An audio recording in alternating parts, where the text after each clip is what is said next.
All right. It's been a while since I've been reading my books on my channel because nobody's listening, and I just got bored doing it. But I decided I really want to finish this book, The Impersonal Life by Joseph Benner, mainly because I want to see if he's going to say something that's going to ignite a spark in me, something that's going to make me go, oh, I'll have an aha moment because it keeps sounding like this is all leading up to something, but it hasn't led up to anything, and he's not really saying anything new. It's like a different subject, but it's the same stuff over and over again. But I decided, okay, I'm gonna come back and let's finish this. So this chapter 16 is called "The Christ and Love." That is interesting. It's almost 3 pages, 2 3/4. Then the longest chapter in the book is next. Chapter 17 is called Finding Me. Maybe that will make me spiritually enlightened. I would love for something like that to happen, where something awakens inside of me. But we'll see. All I can do is be open to it and desire it. And then the last chapter, that chapter, my goodness, that chapter is over 4 pages, almost 4.5 pages long. And this is hard to read. I mean, it takes a long time to read one page. And then the last chapter is called Union. Maybe that will be the aha moment that I'm looking for. And that's just 2.5 pages, but that's still, relatively long. So let me set up my light here for reading purposes to make it easier for me to read these words. And let's see what the Christ in love has to say as I adjust my stuff here. My cord. All right. I'm just going to try to read straight through without commenting, and maybe I'll comment at the end. We'll see. Depends on if I feel like saying anything. To you who fear that my words may destroy your belief in and love for the Lord Jesus Christ, I say, 2,000 years ago, when the process of the expression of my idea had reached the stage where I could show forth some of my divine reality, in order to do this and to recall to my human attributes their mission on earth, it became necessary to express through a human personality and to manifest in a human form my divine attributes.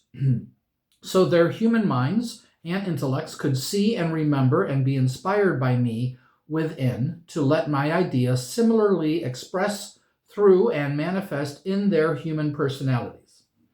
This I did through the personality of Jesus, the man of Galilee, picturing to the human understanding by my teachings given through him and by my life manifested by him what was necessary in order to express fully my divine idea.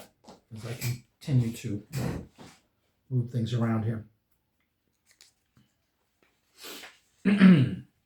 I showed by the experience of a symbolic nature through which I caused his human personality I created for such purpose to pass what all personalities must pass through before you, my human attributes, who created these personalities, can again become impersonal enough to be conscious expressors with me of my divine idea. All of you, my human attributes, before the I am within can awaken your human minds to a realization of me, your divine self must be born of a virgin love in a humble manger to a realization of me. Your divine self must be born Your divine self must be born of a virgin love in a humble manger, the place where the cattle, I read the same line over for some reason, the place where the cattle come to feed. The humble and contrite heart, filled with faith and trust in God, to which state the human or animal nature must come. You must then be taken into Egypt, the land of darkness or intellectual activity, there to grow and thrive in body and understanding until you become strong with the feeling of me within. Then, when you are sufficiently conscious of my power and my love, will I begin to speak through you through you words of wisdom and truth, which will confound the learned of the world, even the doctors of the law.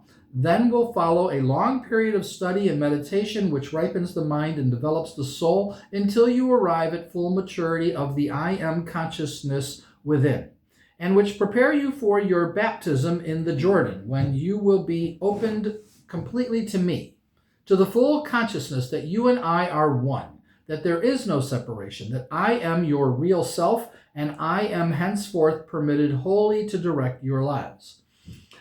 I then lead you out into the world, called in my other revelation the wilderness, there to try you and make you strong and to accustom you to the impersonal use of my divine attributes. I bring to you 3 great temptations of power, self-righteousness, and money, until you have proven that nothing of the intellect, nothing of the self, nothing from without can tempt you to forget me within, and that my voice and mine alone, whether speaking in you, I think he meant in your heart. It says in you, heart, or in the hearts of your brothers, is the only voice you are now capable of hearing. This proven, there will begin the period of performing miracles and of teaching the multitude, accompanied by the revilement and persecution of the unbelieving and scoffing world, followed by the trial before Pontius Pilate, the representative of the worldly law, the sentence, the ascent of Calvary carrying the cross, the being nailed upon the cross, the agony, the 3 days in the tomb, and then the final resurrection when you enter into complete union with me. All of which has its inner meaning or soul application, and which should be readily understood by you if you have opened your heart to me. Such has been the way in the past for you and for all who have studied and followed my teachings, given forth in my former revelations. Now the time has come when I have prepared you and many for a new dispensation, wherein you can enter into the consciousness of me direct and at once by the impersonal way. Those who are big enough and strong enough to throw off all claims of the human personality, and who can say, I am, and know I am the one within who gives them this strength and enables them to rise above the attraction and influences of the outer world, those are the ones I have chosen through whom to express all the wondrous glories of my divine idea. The Christ, or the I am consciousness, must be born in your heart and in the heart of every human personality, must grow and thrive and pass through in some manner every experience symbolized in the life of Jesus, before you can come to this point and become a conscious expresser with me of my divine idea.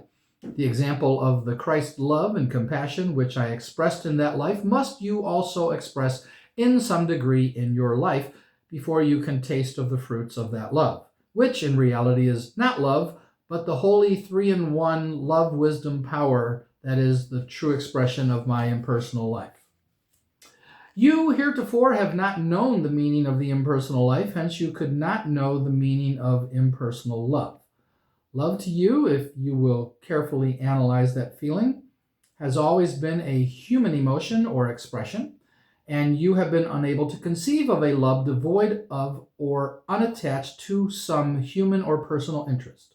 Now, as you begin to feel me within your heart and open it wide to contain me, will I fill you with the wondrous, strange new feeling, which will quicken every fiber of your being with the creative instinct, and be to you a veritable elixir of life. For in the outer expression of that feeling, when I thus, through you, pour it forth into the world, will you taste of the unutterable sweetness of my holy impersonal love, with its accompanying illumination of mind and consciousness of unlimited power. And it will make you a holy, selfless, and therefore perfect channel for the impersonal expression of my divine idea. You will then realize that you are part of me and part of every other being, and that all you have or are is not yours, but mine, for use wherever and however I direct. Your life will no longer be centered in yourself, but that self will be lost, merged in your other selves, giving freely of your life, your understanding, your strength, your substance, which are but phases of my impersonal life or my impersonal love that I have portioned out to you only for such use. In the personality of Jesus, the Christ, I manifested much of the love impersonal, enough to inspire and lead you into seeking to emulate his life and his personality, and, through such seeking and striving, to awaken in you the consciousness of the Christ within you. Through this awakening and the realization that the Christ is but the channel or door that opens unto me, I have finally brought you to the point where you can enter in and consciously become a part of my impersonal life. I here tell you plainly that my impersonal love has naught to do with personal lives and personal loves. All such are but the outer mediums I use through which to pour from out the heart of humanity into the world my real love, where it is ever expressing its all-embracing, vitalizing, creative, and uplifting power. My love considers not individuals or personalities. They are but pawns on the chessboard of life, which I move as I deem best to accomplish my purpose, the full and complete expression in humanity of my divine idea.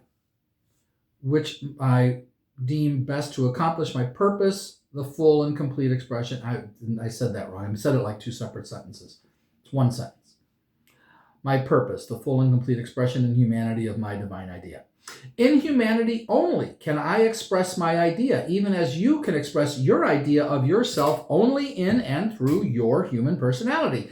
In humanity, I live and move and have my being. It is the immortal personality and body of my immortal self, even as your personality and its body is what you use to express your being.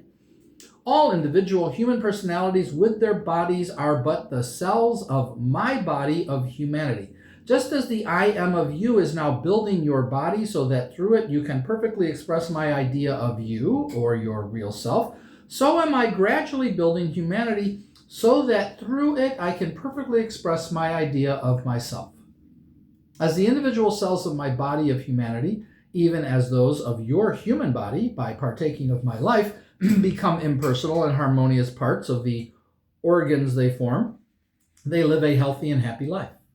But let one cell oppose or act contrary to the general law of its organs, and the harmonious functioning of that organ becomes impossible, which naturally affects the whole body and results in disease. Every cell of an organ is an integral part of that organ, and its work is necessary so that organ's perfect functioning and to the perfect health of my body.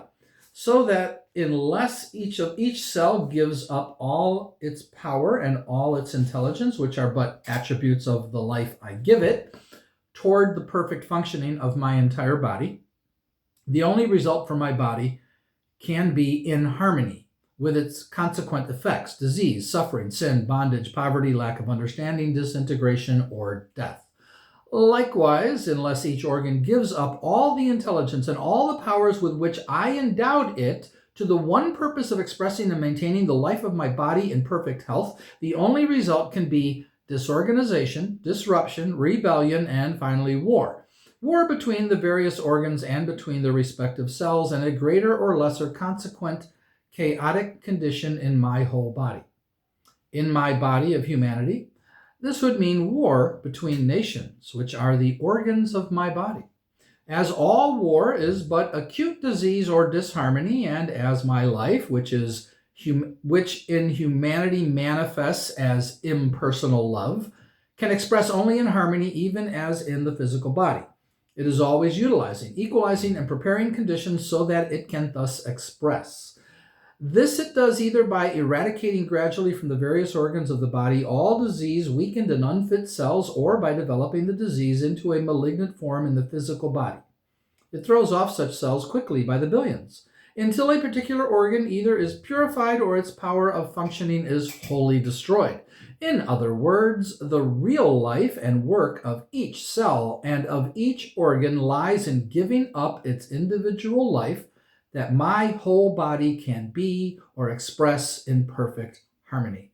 When each cell and each organ has no other idea than this, and makes itself a pure and selfless channel through which my impersonal life can flow, then has my body become a harmonious and perfect whole.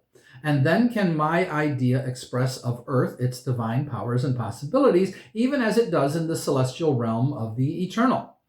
As you give up yourself wholly to me, that I can pour through you my holy impersonal love, having no other thought than the perfect expression of that love, which is my real life, then will I, through you, be enabled to quicken and awaken those about you gradually to a recognition of me, the Christ within them, so that they too will likewise give up themselves wholly to me.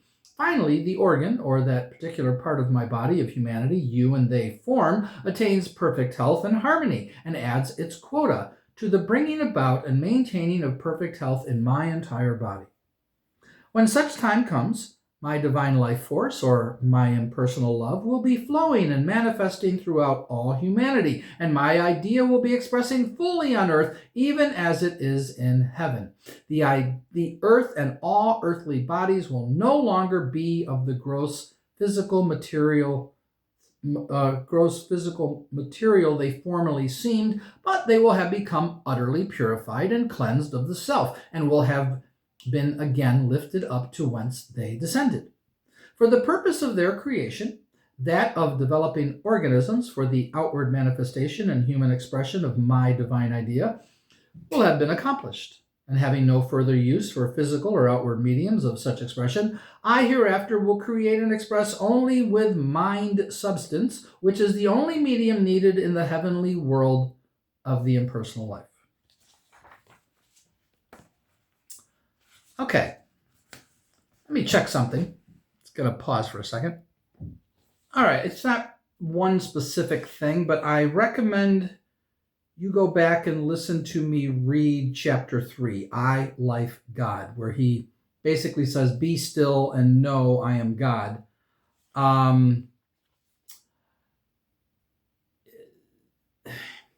Where he basically says he is in control of everything that we do and everything that we think. To which I'm like, then what's the point of any of this? And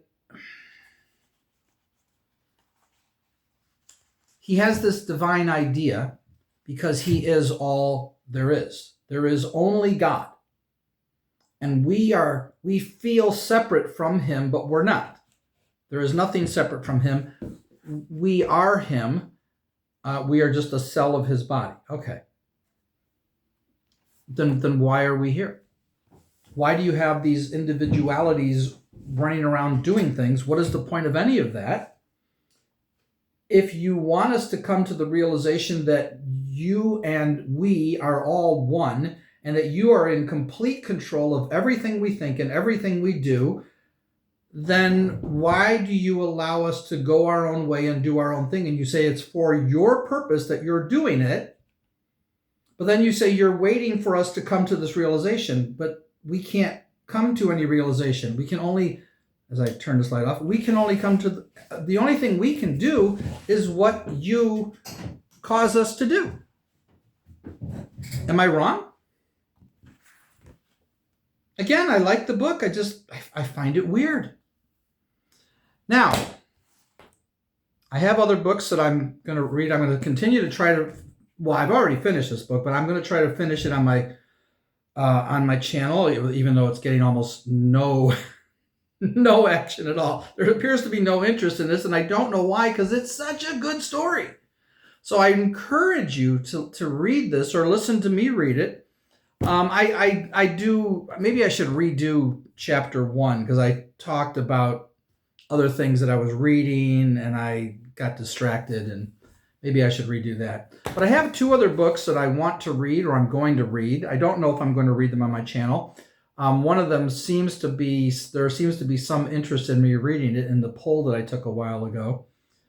3 people said, yeah, read that. One person said, read something, and I forget what the other one said. But the other, well, let me show that book first. That book is Free Will by Sam Harris.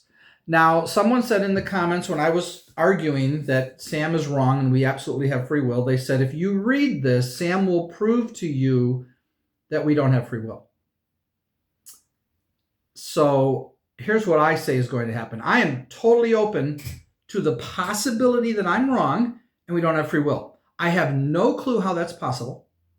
But if he can prove it to me, then I will change my mind. That will be shocking. I can't imagine how that's possible. I think the most likely scenario is after reading this short little 76-page book, not even 76 pages, 70, maybe 76, that all Sam's going to do here is convince me that he's wrong. And if after reading this, he has not convinced me that he's right, and I am even more convinced that I'm right, because if this doesn't convince me, then I'm going to be even more convinced that I'm right and he's wrong. I'm going to say that. I'll even go as far as to challenge him. Not that he cares a whiff about me. I'm nobody. But I would say, no, you're wrong. Now, if he can prove that he's right and I'm wrong, fine. But if he can't, I'm going to call him out right here. I don't care. Now, again, I don't even know if I'm going to read this. I might read this in one setting. It's real easy. There is another book that I am going to read. It's one of three. You've never seen it. You've never heard of it. By Oliver Eldridge. Pandemonium. The Divine Tragedy, Book 1. Let me read the back. Through me the road to the city of desolation. Through me to the road of lost creations. Lay down all hope, you that go in by me. That's the back. Now, I bought this book. There's a YouTube channel. Oliver and Kylie is the name of the YouTube channel. They've got about 20,000 subscribers. They do movie reactions for the most part. I recommend their channel because his girlfriend's really good looking.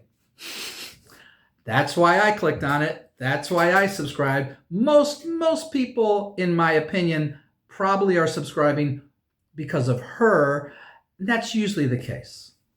Even Nick and Lex, even once Nick said, look, I get it. I know why when I do these videos by myself, they don't get nearly the amount of views that when Alexia is with me. He says, I get it. And I'm like, yeah, of course you get it. You're not dumb. You know, your wife is beautiful. And this guy's got a really good looking girlfriend. She's really sweet. They're a neat couple. They're a very cute couple. They just watched Titanic. Did they watch The Abyss? I think they watched The Abyss too. Great reactions to those movies. She had seen Titanic, so she had to sit there. Was it Titanic she saw, or was it was something else? I might be getting it confused with something else. And she had to sit there and not give away anything. And you could tell she was like, boy, I really want to say something right now. But they're a cute couple. This is his book that he read, and I let him know that I bought it, but he's not responding to my comments because I also let him know that I've written books and narrated them on my channel, and he should narrate this on his channel. It's what he should do. I'm surprised he doesn't want to. I don't know if it's any good. What I'm going to do is I'm going to read the first part, and if I like what I read, maybe I'll read it on my channel. Maybe. I don't know. It might not be any good. I have no clue. But that's it. So I will come back on at some point and read the next chapter and then finally finish this book. And let me know if there's anything there that interests you. But just be ready, because I say the chance of Sam Harris convincing me that I'm wrong and he's right is about 1%. I don't even know if I'd go 1%. Because it's not possible, as far as I'm concerned, that we don't have free will. Not possible.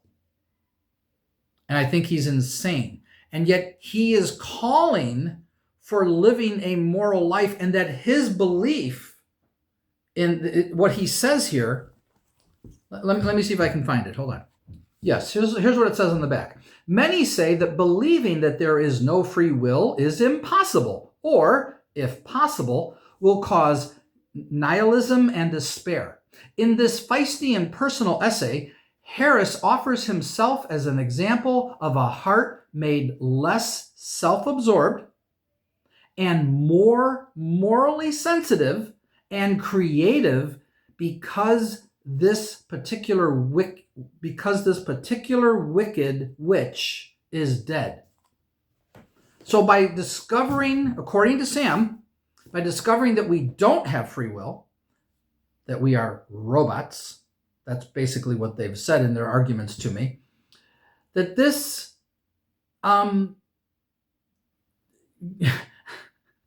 this made I'm not even sure what I just said. Himself is an example of a heart made less self-absorbed and more morally sensitive and creative. Really? Finding out you don't have free will made you more morally creative, more interested in doing good? Why would you care one bit? And oh wait, if you don't have free will, that didn't do that to you. You don't do anything. You have no free will. You can't come to any conclusions in and of yourself. That was designed for you to come to that conclusion. And how do you explain that? Because if you have no free will, what does it matter what you do? You can't control what you do.